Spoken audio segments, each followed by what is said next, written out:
Welcome, everybody, to another episode of the Paranormal Rangers. How's it going, Bill? Good. I'll call myself maybe an honorary paranormal ranger. Yes, from the background studio. How are you doing tonight?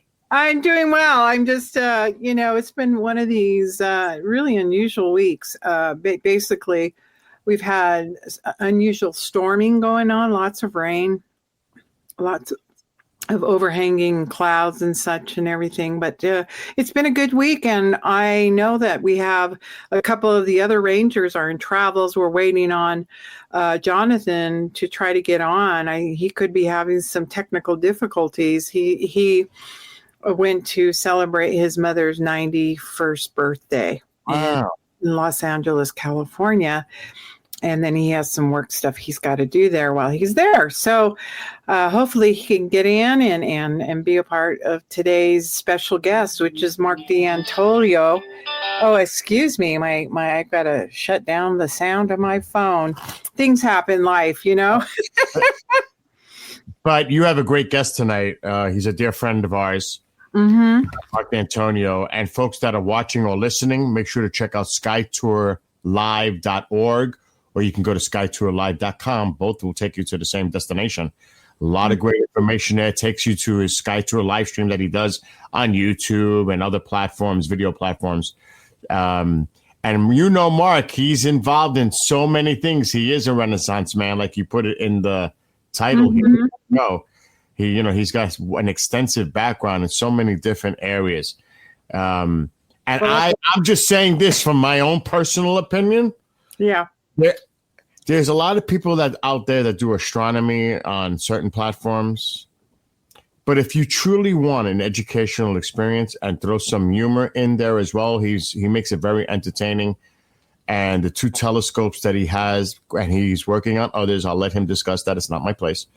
But it's just amazing what you'll learn, what you'll see, the information. It's, Michelle, it's like having a free course in astronomy, an educational experience. Like if you were taking a college course in astronomy, that's what you're getting. But he breaks it down, in a simple way so people can understand it. Except for people like me, I have to ask him multiple questions.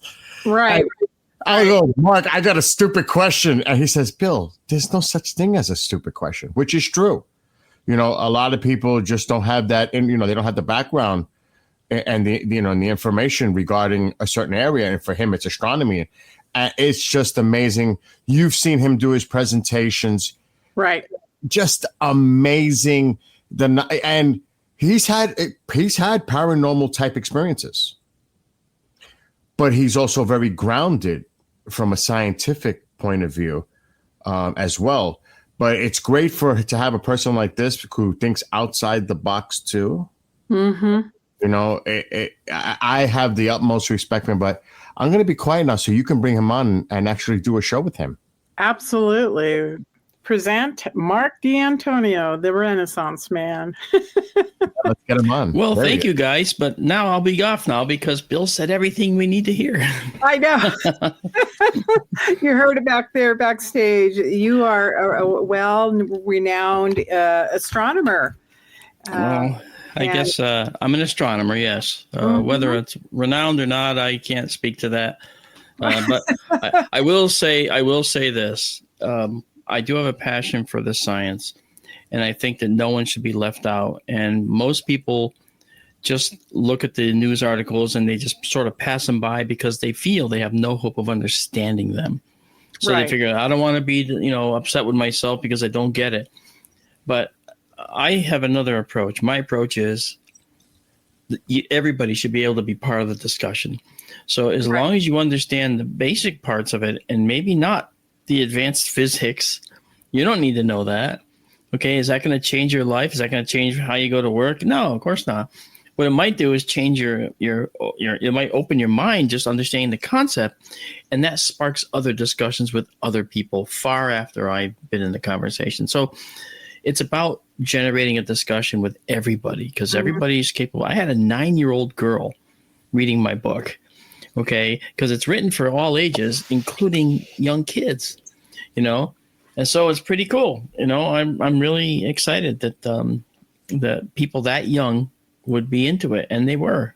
Mm-hmm. So so it goes, and of course, I've taught everything from kindergarten to university classes as an itinerant teacher and roving, specialist, and trying to get certain points across to people. And it's really been neat.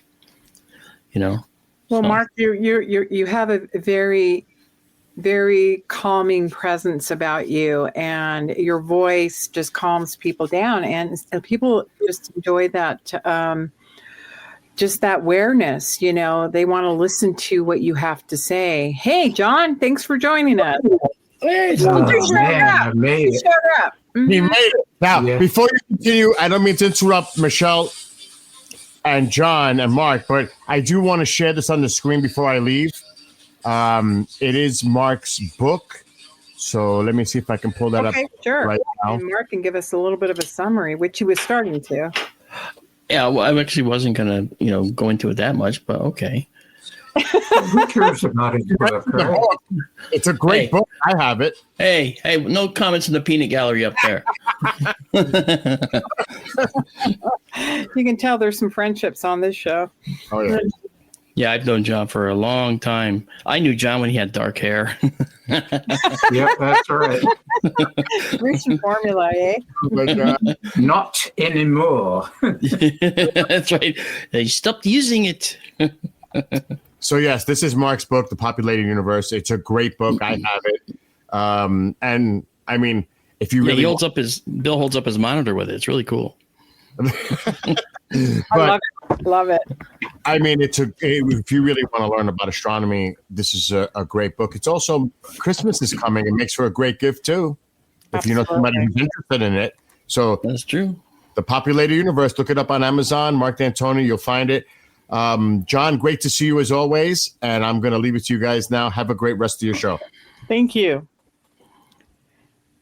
Well, what do you have to say, John? We made the intros. We got Mark on, and now we got to hear what that Renaissance man has to say. Tall order. Oh, I don't know. I was just trying to connect, and my computer says, "Oh, updates need to be put in," and blah blah blah. So that's terrible. And I'm not at home. So.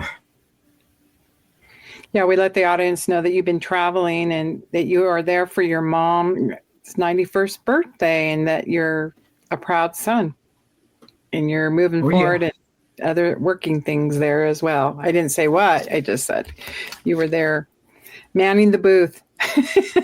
Yeah, that's cool. Yeah. Mm-hmm. Well, Mark, here's John, and he's trying to update computers and everything. But go ahead and share with us what you had. You and I had a kind of a short, about a month ago, I had a short conversation about, I think we were talking about universal time travel, and we were talking about how wormholes somehow work. Yeah, we were talking about dimensional propulsion, dimensional shifts. Yeah. And that's actually... it's been said, any sufficiently advanced technology is indistinguishable from magic, right? And so that's right. I think that's something that if we see it, we immediately discount it as, whoa, that's someone did a magic trick or something like that. Because, other than Stan, who can make coins appear out of the ceiling, but, that's a whole other thing. Okay. I wish he could be here because I wanted to remind him of the event I had when I was at Marianne's house, John. When you two were in the pool with Marianne and everybody, I was sitting there with this guy, Dave, from Phoenix MUFON, and a quarter rolled right down the empty concrete walkway to my left, which is, 60 feet from you guys. And it stopped at my feet, heads up. And I picked it up, and Dave saw it happen. He goes, "Whoa, where'd that come from?" No way that could have come from, somebody throwing it, because there was a big wall and nobody was there. It's all quiet in the neighborhood. And then literally 30 seconds later, a dime rolls in right from the same location, which was to our left, out in where one of our boats was parked. and it just rolled to my feet again. And it only stopped because it hit a groove in the concrete. And Dave went, man, he goes, you should ask, let's just get more dollars, get $1 million coming in. He was like, yeah, no, it doesn't work that way. So I still have that 35 cents here. I kept it, and I haven't gotten rid of it. I thought that was pretty cool. But that's, my paranormal thing related to Stan. I would recommend get a small picture frame and put them in there, and then just put it up on your wall somewhere. That's right. Like my first dollar for my business, up on the wall. Yeah, just to memorialize it. Yeah. Yeah, those kind of things happen. Usually when Stan is nearby, is what I found out, because things have happened to me with him. I was staying there, and Stan was in another room, and going to bed. I get under the covers, and I feel something down by my feet that's cold, and I reached down there and I pulled out a nickel. And I thought, oh, somebody fixed the bed and they accidentally left a nickel in the sheets or whatever. So made sure nothing was there. Put it on the nightstand. Got back into bed again, and my feet hit something cold again. There's another nickel.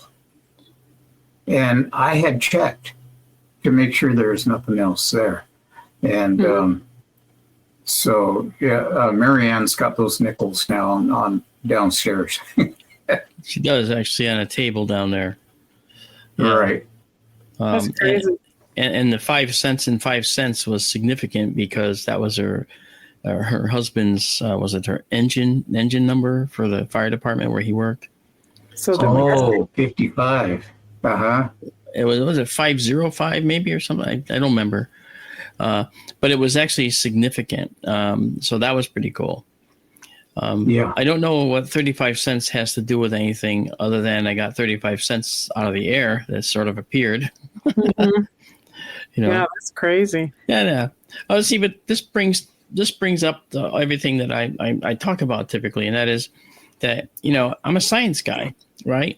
Right. So what happens when things that are decidedly non-scientific happen to you? Do you deny them and try to explain them away? Or do you think, I'm going to research this and see what this is about. Maybe this is something more interesting. And I think that is the tactic that I felt the most comfortable doing. And that's what I do. So I'm very excited to keep exploring these things and to try and find out what's going on. That's great. Can I share a story? Yeah, I'd like to hear it. Interestingly enough, how do you explain things? Yeah. So one day I was, this was, I would say about 3 years ago. Yeah. And I had lost a huge set of keys. I mean, I have a, one of those lanyards, and I have put, all things from Disney and everything, charms, whatever on it. And I could not find these keys. And at the time we were going back and forth to up to Vernal, Utah, and going up there, for the filming of, what. And I thought, okay, I must have lost them. And I was getting a little frantic because I needed keys for the car. And a friend of mine called me, and she's got some special abilities. That's what I'll say. And she goes, they're in your closet. And I ran up to my closet. It was in my office closet. And I said, well, I don't see them. I'm looking everywhere. I'm throwing shoes out of there. I'm throwing things that I've, have stored up in the closet. And she goes, no, they're in the closet. And I went, and then she says, put your hand out. And I put my hand out, and I'm like, okay. And then all of a sudden those keys just drop right into my hand. Wow. And I was like, okay, how did that happen? Now what do you do? Yeah, exactly. So you get in your car and use the keys. Yeah, I mean, I was like thrilled, but I was more like, okay, that was really, and we were just beginning to nurture a friendship. And so we were very close. And so the other day I was asking, I said, do you remember that key incident? Yeah. I go, how did you do that? And she goes, it took a lot of energy. And I says, well, how do you manifest from nowhere? And she says, it just takes a lot of energy. Not wanting to reveal how she did things. Maybe she doesn't know. Maybe she just knows it takes a lot of energy by the time things happen. And like, there's a couple of things that she's done in front of me, and I went, wow. And she does not want it to be known for doing those things. But she just always says it just takes a lot of energy. So that's a really interesting concept. Yeah. Yeah. That's like one of the things that I did was I did a talk. And you know what? I didn't even answer your other original question from like 10 minutes ago, but we'll get there, I'm sure. I'm glad you remembered. Yeah. I have a talk. It's called "Where Does Science Go in the Face of the Unexplained?" Right. And it details a number of different events that I've experienced that I can't explain. I don't know. Oh, thank you, Sally. I don't know what it means. But I've, for instance, when I was putting down dogs, I had dogs from the racetrack that I took because they would otherwise been killed. Okay. Greyhounds. They kill 10,000 a year nationwide because of that stupid industry. Well, right. I took 2. I renamed them Tycho and Kepler, astronomers' dogs. And I had them for like 14 years. Tycho was the first to go. And as he was laying on the floor and they were about to, administer the kill shot, and let's be honest, we're killing our pets when they get, to a point where they are suffering. And I don't sugarcoat that. So I had to put him down. Okay. So while I'm sitting there, I'm sitting in a chair, leaning over and just, touching the side of his body. And they administered this, I think it was phenobarbital or something. And as soon as they gave the dog this material, the most incredible thing happened, which was actually quite embarrassing for me. And it was, now the dog is in the process of dying on the floor in the vet's office. And I got hit in the chest by a bolt of electricity that knocked me off the stool I was sitting on and sent me back 2 feet. Everybody in the room saw this. This is a matter of public record. This isn't me just saying things. Right. I got knocked 2 feet back and hit the wall, hit the back of my head, and then fell down on the floor. And I got up immediately and started shaking. Did you see that? Did you see that? Did you see? Did you feel that? Did you feel that? And they're all like, no, what are you talking about? It's okay. Take it easy. I know it's traumatic. No. Did you feel? I'm stepping over the dog that's dead now on the floor. Saying, did you feel that? And they're like, no. I was like, oh, I got hit with electricity. Yeah, you flew. Something knocked you off the chair. I didn't know what it was. And I said, yeah, the dog knocked me off the chair. It came right through me. All right. Well, a year later, I had to get the female had to be put down too, and I had to get her to the vet again. This time, I was kneeling on the floor. I was kneeling right next to her on my knees like this, and I was cradling her head as they administered the shot. I literally didn't have that in my head as to what had happened the previous year. When she went, it was like a bolt of lightning. I saw lights in my vision, and all of a sudden I got knocked off my feet like this, went backwards, right up into the air, off your knees, straight up and back into the waiting arms of a vet tech. And I looked back, and she goes, I was here last year. I went, oh my God, that's right. So it was almost like they remembered, well, she did, and she sort of positioned herself behind me just in case, and it turned out to be worthwhile. I was on my knees, and you go on your knees and try to jump back like that. You just can't do it. You can't do it. Can't do it. I was pushed. I was like, bam! I got a force in my chest that knocked me back. Yeah. And that prompted the vet to write me like a 1-page handwritten letter describing, how well I took care of these dogs and all that stuff. It was very, very nice. And he'd never seen anything like this and neither did I. Mm-hmm. You know, so what do you do with that? I know. What do you do with that? You know, it's a real phenomenon that has to be dealt with. It's something that we can't explain. So that doesn't mean it's dismissed. It means it's got to be researched. Yeah, give me some tools. Let's go dig into this, right? Some things we can figure out. Some things I think we can't, you know. So that's another story that I had that was just a mind-bending. Yeah. I think the coins with Stan. The keys, I call the keys with me. And in fact, this is probably the first time I've ever revealed that story, because we're talking about, I don't know, Mark, you're probably the expert in what's going on with the universe. I mean, you know. As far as we know, right? But you know, I mean, I had the experience with the money. Like Stan was within 60 feet of me, swimming in the pool, having a good old time. And you had the key event. Okay. I had the dog events. That's not the end of it. I had a black shadow creature in my shop, which prevented me from getting my work done for the Navy. Mm-hmm. And it was insidious. Every time I'd go down there, it'd be standing there. And I reached into it one time and I got hit with this cold malevolence. I didn't know what it was. I thought it was like liquid leaking down the wall. So I'm reaching for it, but I'm actually reaching through a 3-dimensional thing. And I suddenly felt my hand get cold, like it was being hit with like liquid nitrogen. I pulled back, and it was scary. So finally, I got so panicked about it. I'm no hero. I ran upstairs and I stayed out of that shop for 3 weeks.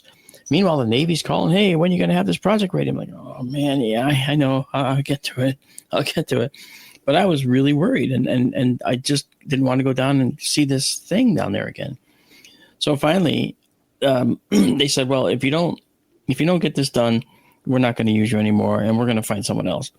And so I said, I got to do something about this. I got to fix this. So I ran down to the basement, and I'm going right over to where it was, and it's not there. Mm-hmm. I turn around, there it is. It's over by these doors, and I ran over to it, and now I'm mad. Okay, I got really mad. So I stepped into this thing, and I felt like an idiot, kind of, sort of doing this. I went, "Get out of here! You are not welcome here!" Right. And poof, it was gone. And right that moment, I heard a cricket start chirping. Now, in New England tribes, my mother was Passamaquoddy, Native American, and Irish. So she, two cultures wound up in one. And but in the hunter-gatherer tribes in New England, the cricket was the messenger. Mm-hmm. It would tell you where the game was, because if they were quiet, that's where the game was. If they were making all kinds of noise, well, then it was safe over there, and they were making all kinds of noise. There's nothing there. So you go where the crickets are not. So what was interesting was, as soon as this thing went away, all of a sudden you hear this cricket in my basement. I went, "Whoa." And I walked over, and I literally leaned over. It was under some metal shelving, and I put my hand out. And don't you know, this thing walked out onto my hand and still was chirping. I'm like, I don't know what to do with this. Okay, this is crazy. So I took it out of the shop, and I set it down on the grass, and I said, "Well, there you go, little guy. Thank you for the message." And he continued to chirp all the time he was in my hand. I don't know what, I've never, ever, ever had that happen since. That was wild. So, see, there's messages that were being delivered by nature too. And what do we do with those? I don't know what to do with those, Well, I think sometimes it's a healing of the soul. I just got back from the Tetons, and I had a bear encounter.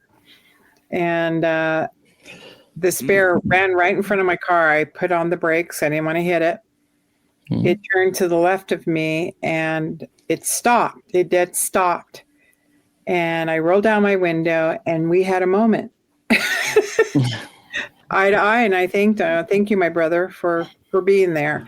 And then and I really had a healing moment in that experience. I believe that, Mm-hmm. I wish I could say the same with the bears here at my house.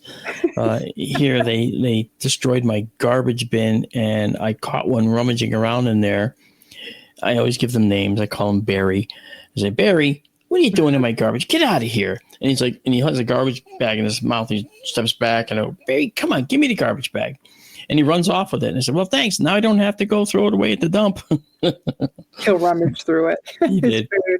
Yeah, but he left me a mess and I had to clean it up anyway. But hey, that's cool. I mean, nature and I have never, animals, they seem to come to me. You know, I had a fox try and get in the house. And I saw he had mange. And I said, oh, Foxy, you're looking pretty in pain, you know. And I knew there was a lady across the street who was a wildlife rehabilitator. And so I had to have a heart trap. And so I got it and I brought it out in the front lawn. And now Foxy's kind of walking around very carefully. I put it down and I set it. Oh, I forgot peanut butter and crackers. And I said, Foxy, don't go away. All right. I'm going to help you. Okay. Veronica's across the street. She can fix that mange. I know that's uncomfortable. Obviously, they don't understand. Maybe it was the sound of my voice. I don't know. As I turn around to walk in the house, I'm walking toward the door and I hear ka-chunk. I look around. The fox is in the trap. And he's not getting crazy doing, no, not at all. He's just actually sitting there. And I walked over and like, whoa.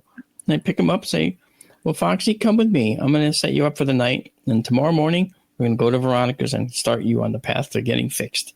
I brought him in the house, opened the trap, and let him walk out into a box I had an old quilt in. And he sat down in the box and he looked up at me. And for some reason, I felt comfortable enough to reach in there and start scratching the back of his head. And he went like this. He's leaning in and I'm scratching his head. I'm saying, that can't be comfortable. I'm so sorry. And I yelled up to my son. I said, hey, can you throw me down some hamburger from dinner? I'm sure this guy's hungry. And my son goes, Dad, what's that? You go, it's a fox. He goes, why is it in the house? I said, he needs us, Gabe. He needs to be healed. He's got mange. And then all of a sudden I hear, thump. And it's a hamburger sitting on the floor. He threw it from upstairs. He won't even come down with it. So I ended up putting it in the box. And, of course, the fox ravenously ate it. And then within about 10 minutes, I fed him a little more. And finally, I said, okay, the fingers are pink and the meat is brown, and I just let him. And he very, very gently nibbled without going at my fingers, without hurting me. And he kind of licked my fingers after. And I was like, whew, that was dangerous. I shouldn't have done that. But he wasn't rabid. He wasn't showing any signs of being rabid. He looked like he just had mange. So the next morning, I went down to the basement thinking it's going to be covered with fox poop and pee, the smell. I'm sure it's going to be a nasty cleanup. I went down there. Foxy's still in the box. He looks at me, and he's not saying a word, not doing anything. And there's no smell. He didn't poop. He didn't pee. I said, oh, Foxy, we got to get you some help. So I walked him down the driveway in a cardboard box that I had there, that same one. And his head's against my chest, and we're kind of bouncing. He's bouncing against me as we're going down the driveway. His mouth's right here. He could go if he wanted to. He didn't. We got down to Veronica's house. I knocked on the door with one hand and holding the box and the fox in the box with the other. And she answers the door and she goes, oh my goodness, what is that, Mark? I go, this is a fox. He's got mange, Veronica. He goes, I see that. Don't touch him. Don't touch him. I go, listen, Veronica, he's okay. And I scratched his head. Mm-hmm. Okay. I said, he just needs to be helped. She goes, I can do it. So she took the box and she's holding it way out here. Okay, I'll put him in the cages out back and I'll fix his mange. And several weeks later, she said, I let the fox go back by your house because that's his territory. I go, that's fine. That's great. And lo and behold, it was probably that afternoon, maybe the next day. I can't remember exactly. I hear that what sounds like a baby crying. And I thought, oh, no, is that little kid? I ran outside. No, it's the fox in the driveway. And I said, oh, Foxy, look at you. You look beautiful. Your fur looks great. Everything looks wonderful. Oh, my gosh. You look fantastic. I'm so happy. And he's doing little circles and he runs off. It's like, now, was he trying to communicate thanks? We'd like to say that's what's happening, but maybe not. Maybe that's just part of his route. I don't know. But he's still out there. Looking for another hamburger. Yeah. Where's your son? I want that hamburger again. Yeah. So, that happened to me with a blue jay. That happened to me with a skunk. I had a skunk in my shop. In fact, somebody bought me a stuffed skunk because of my skunk story. Did I ever tell you that story, John? About the skunk? I believe you did, yeah. Yeah. I was working in my garage, Michelle, and I had the doors open. It was summer, and I'm sanding this submarine model for the Navy. And as I'm sanding it, I see a skunk in the open door. I go, oh boy! And he walks in, sniffing around, and tail's going. And I'm like, oh. And then he comes over to my feet and he's smelling my shoes. I'm like, ah. And I'm don't lie. I was like this. I was like, oh man. But I have a skunk in here. Kind of a wild friend, but a skunk. It's kind of cool, but I'm a little concerned. So he sat there and then he just sits down on his haunches right next to me. And I'm like, oh no, how am I going to even move? So I continue to sand, and of course the tail goes nervously, twitches. It doesn't do anything, but he smelled, of course. So I don't know why I did it. Okay. But I started to slowly squat down, and like Foxy, I scratched him on top of the head. And then he didn't do anything. So I went down, and I scratched him on top of the head again. And he looked up at me, and I scratched him on his neck. And he rolled over on his side, and I scratched his side and his belly. This is a wild skunk, and I'm thinking, wow, oh, okay. My hand smelled terrible, but this is a wild animal that was now in my garage. And I was like, I can't deny this experience. I can't. So every morning when I would open the garage door, Skunky would run in. He'd come in. This went on for about a week and a half. Every day, Skunky was in there. It got so comfortable with this skunk running around my shop, which is not a stinky shop, okay, that I got so comfortable that he once put his nose near a 5-gallon pail of liquid silicone rubber. Now, that would be nasty to clean and get off. So he started to go up toward to sniff it, and I literally put my hand in front of his face and pushed him back. And I was thinking, oh, don't bite. I was just waiting to get bit right in here, you know. But he didn't. He just backed away. He said, Skunky, that can hurt you now. Don't do that, okay? And I didn't ever pick him up or anything, but I kind of gently moved him out of the way. And then I put a cardboard box piece of cardboard to block him from getting to that again. And then one day, a neighbor watched him walk in the garage and called animal control. Oh, no. Oh, yeah. Your buddy. Yeah.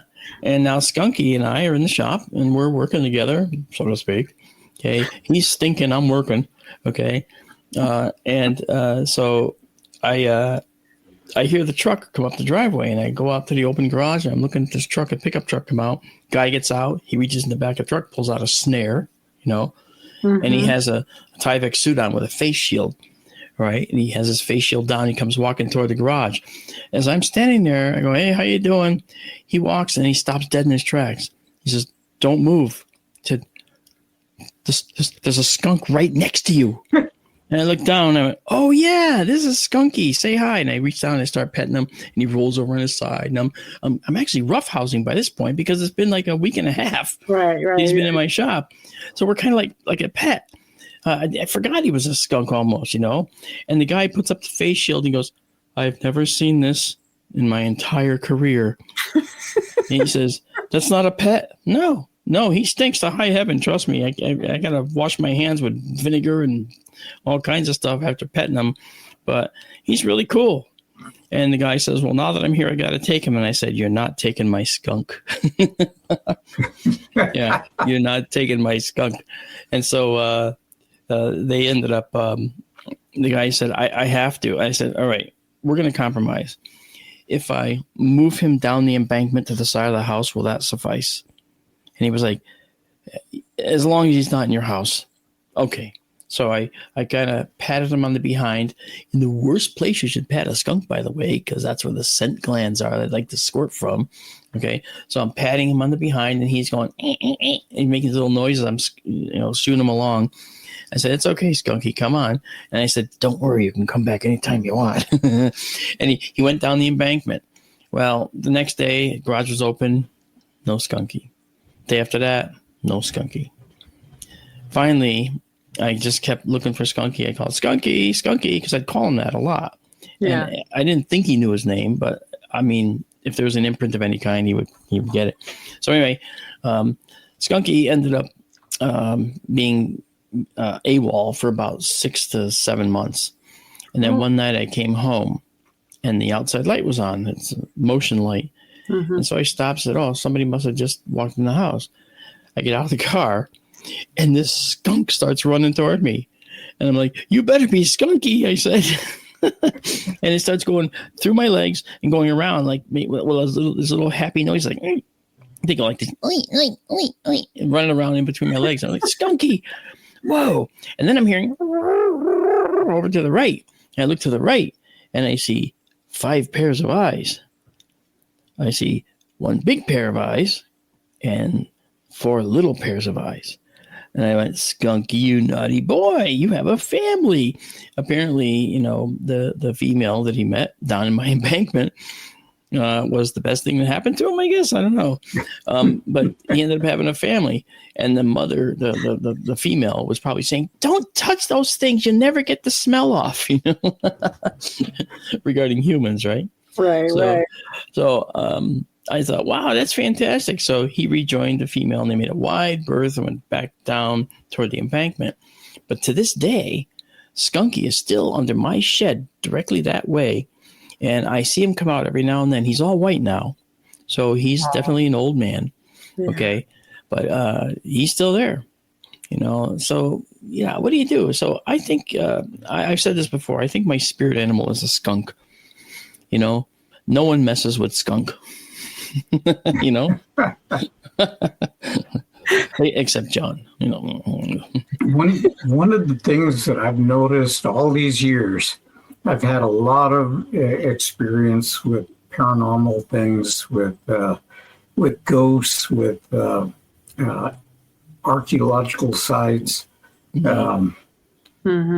just everything, and even UFOs.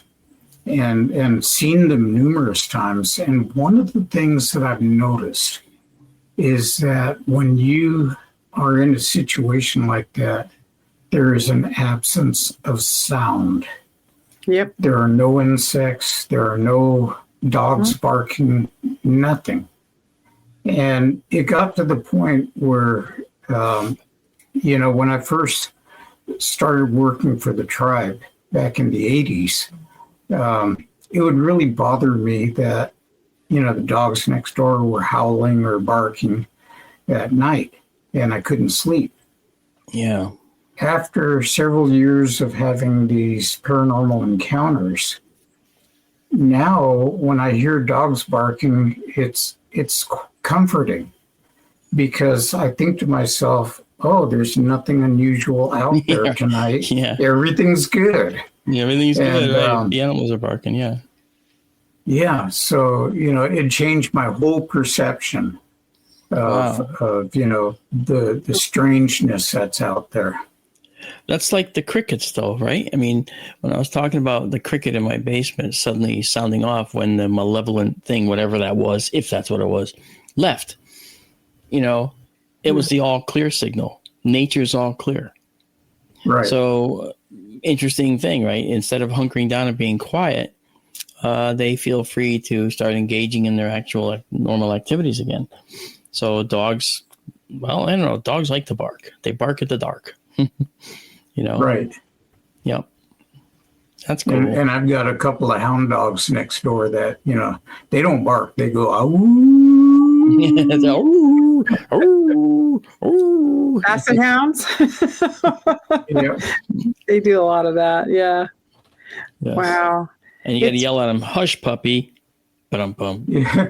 Yeah. So, when I hear sound disappear, then, my ears go up and I start anticipating that something is going to happen. I don't know what, but something is there.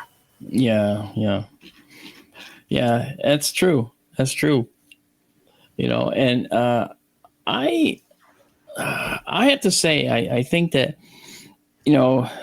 being entrenched in science is well and good. And there's a place for that. Mm-hmm. But you can't do it without being open. And, I'm not saying I'm open just because I'm on your show. John's known me for years. Okay. Michelle, less than that, but still, but that I'm actually open. If I wasn't, then none of these stories would have meant anything to me. So clearly there's a lot going on that we don't get. Now, do I think that we'll someday be able to explain it with science? I have hope that we can. Right now, we don't have the facts to figure all these things out, right? But I do know that we can. Now, back a long time ago, we were starting to talk about the interdimensional travel, which you asked me about, Michelle, and I didn't answer it because we got sidetracked with, I don't know, foxes and things. I wonder who did that. Yeah. But, if you think about it, the universe presents to us the means by which we can do things. And it creates templates that we can learn from and work with. Now, what do I even mean by that? Well, we're carbon-based creatures, right? Carbon's number 6 in the periodic table. Who cares? However, it's the most flexible atom in the whole periodic table. More things bond with it than any other. It's a perfect element to fundamentally support life. And that's what carbon is, right? So what that means to me is that because carbon's the 4th most abundant element in the whole universe, number 4, next to hydrogen, number 1, helium, number 2, and guess what? Oxygen, number 3, and then carbon. So between those top 4, hydrogen, carbon, and oxygen in particular, we have the makings of a universe that is sympathetic to life, because the carbon atom is what we're all made from. We're made from carbon. We are carbon-based. DNA, carbon-based, okay? So that all said, the universe provides this sort of as a template for worlds, not just our own, but worlds elsewhere. So I began to think, after a missing time experience when I was 9 years old, I lost a whole day during a school trip. No one saw me for the whole day. I don't know where I was. I just remember getting off the bus with my lunch and getting back on the bus with my lunch, saying, when are we going to go to this pond? And said, we've been there all day. Where were you? I was like, I don't know. Right. So that was the first thing. And that made me start to fear things. And so when I came home that night, or that day, I was playing with a friend in the lot. I ended up having seizures and convulsions. I had to go to the hospital. That's the one and only time that ever happened. And so that led me to start fearing the night sky. Okay. And when I would look up at night, I would hide under the awning of the house and kind of walk close to the house. I didn't want the space people, if they were up there, to see me. Yet I had no idea if there were any. But every time I saw a star, I figured if I can see the star, they can see me. Right. And that's scary. So I ended up having to overcome that fear. And the way I overcame that fear was to ask my parents for a telescope. And I went outside at night and I looked at the moon. I was scared, okay, because I thought that maybe that was going to focus the energy of whatever's out there to come back to me. And it was a weird thought, yes. But I ended up seeing craters on the moon, and I was hooked. I thought, I'm going to find out what's going on up there. And that was age 9. That's when I decided I was going to go on to become an astronomer. And I did. And I wavered only slightly to go into oceanography briefly, and then I went back up into the night sky, from inner space back to outer space.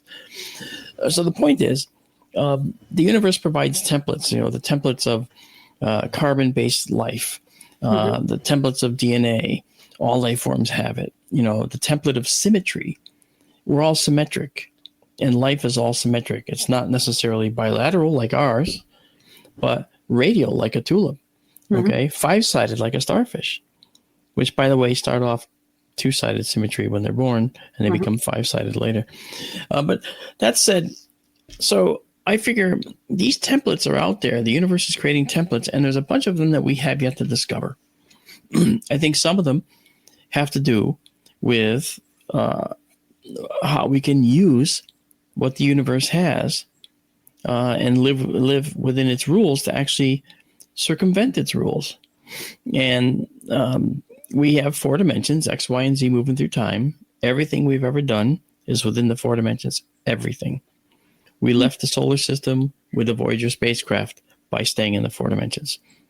We've never gone into any other dimensions. We've only been in these 4 dimensions where we have a speed limit.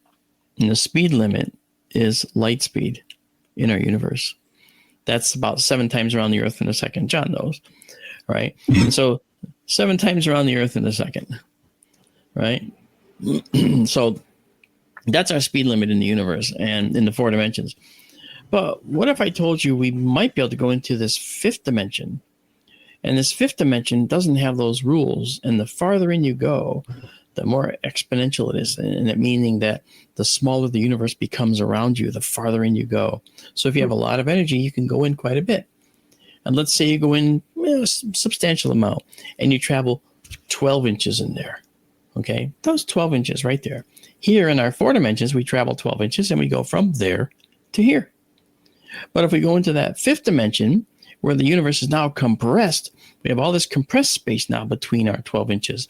And if we go 12 inches there, and then we come out, that 12 inches expands to many, many hundreds of miles, maybe thousands of miles, maybe tens of thousands of miles. And the farther in we go, we can come out and actually probably go light years at a time, because we're punching out of our 4 dimensions, going to this 5th, and then punching in at this new location. And alien beings are probably the best cartographers in the universe because they know the exit and entry points to come back in safely. That's something we'd have to get to learn. And this isn't just vapor talk and some fanatical made up thing. Right. This was discovered in the 1920s. And the Large Hadron Collider overseas at CERN is doing experiments, and they have a detector actually called Atlas. Okay, Atlas. Mm-hmm. Not the same thing as 3-Eye Atlas, the interstellar guy, okay, but Atlas is the name of the sensor on this Large Hadron Collider. And in part, it's used to detect particles that may help us go interstellar.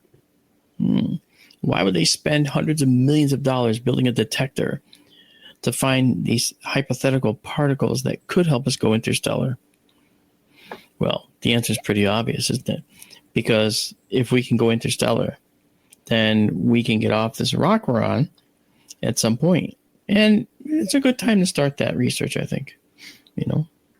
So the interdimensional travel thing is something that is not just a Marc D'Antonio thing, okay? It's something that other astronomers and astrophysicists have talked about. Avi Loeb's talked about it, actually, okay? I've been talking about it for 5 years, and just like last year, he said, aliens could travel interdimensionally. Mm-hmm. Well, no kidding. So in other words, academia is catching up. So it's something that's very interesting. And what's that mean to us? What's that mean for all the things we see? What's that mean to all our cultures and all the belief systems within the cultures? Nothing. It doesn't change anything. You know why? Because you can have more than one thing being true at once. If people believe in parallel universes, then they might see these objects they see or people that they see as being from a parallel universe. Mm-hmm. Okay, that may be true. But some people say that's my grandmother or that's my dad.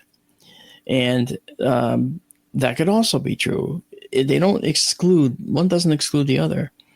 And that's the problem we have with science in general, is that if we find an answer to A, we say the only way to get to A is through this one path. Mm-hmm. In science, we say, this is the way we do it. Here's the equation. We do this and we get that. Well, can't you get there from other directions? Possibly. But we think that this is probably the way to do it. This is how you get to A. This is the equation. Satisfy this and you can have A. Otherwise, you're not getting A. Well, that is something that we have to realize. It's not linear, all right? It's parallel. Mm-hmm. There's parallel paths to the same thing. So that's kind of like my big thing, is finding parallel paths to the same endpoint, and so whether you call them ghosts, whether you call them parallel universe intersections, mm-hmm. Doesn't matter. They can both be true. Maybe it looks the same. Maybe the manifestation is the same. So I guess that's a little philosophy. I probably went a little too long there. Sorry about that. Oh, no, I learned so much, from a scientific storytelling moment that you just gave the audience and us. We are fascinated by what you just explained. If we live in these parallel universes and they're mirroring each other, sometimes we see that anomaly occur. Yeah. Yeah. And I once interviewed real quickly, I know this has been fascinating, someone up in the Uinta Basin that sat in front of another parallel inter-universe for 4 hours, but never entered. It said it was extremely beautiful. It opened up. And they had been, wrote a book. Her husband was an author. Wow. Up there, and she has never been able to share her story. She's passed now. She was in her 80s, late 80s, and passed on. But she told me of that experience sitting there for 4 hours and the fear of going into that, because she felt like that universe would have shut behind her and she would have been stuck there. Yeah, but maybe. Maybe so. Yeah, maybe. I know that I look at the time and say, "Oh man, I'm such a big mouth. I just didn't stop talking." No. John knows. He'll tell you about me behind closed doors, I'm sure. John? Oh yeah, we did have a good time in Colorado. You got to admit.